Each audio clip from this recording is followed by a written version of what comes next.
Good evening to those bored enough to watch. In this video, I intend to discuss the concept of music streaming services, and how I've basically made the jump from Spotify to YouTube due to a multitude of different reasons. I personally have grown to dislike Spotify over the course of the last few months, solely because of the monolithical amount of advertisements that play after each song. I'm not a fan of that, despite the fact that I have a tendency to play the same song on loop for a week straight. So, with that said, let's discuss the concept of music streaming services.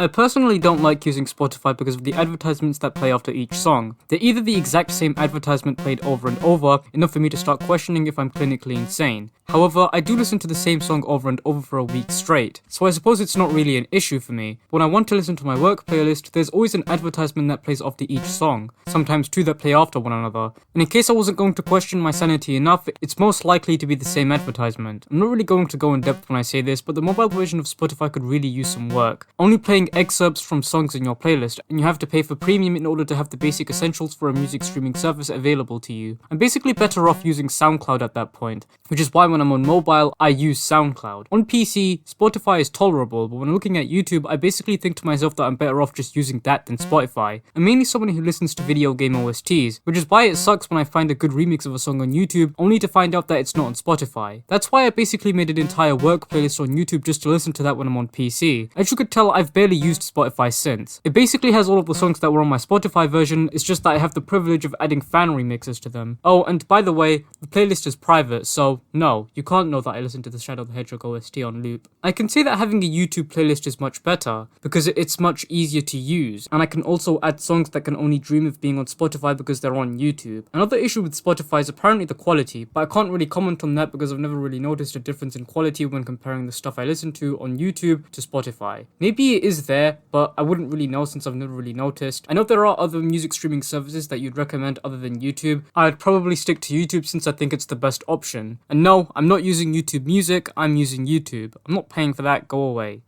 So, there's the video. I hope you all enjoyed it. I know this video seems a lot more of a rantish type of thing, and to be honest, I don't really like Spotify, so I guess that's your explanation as to why. If you don't like this type of content though, then please do tell. I know I said this in previous videos, but I don't want to make a video that isn't enjoyable, as much as my current rambling about whatever shtick seemingly contradicts that. If you want to follow me, then my socials will be linked in the description, as well as any afterthoughts or messages I want to add. And with that, I've not really got much else I want to say, so I'll see you all in my next video. I hope you all enjoyed the video, and I wish you all a very pleasant evening.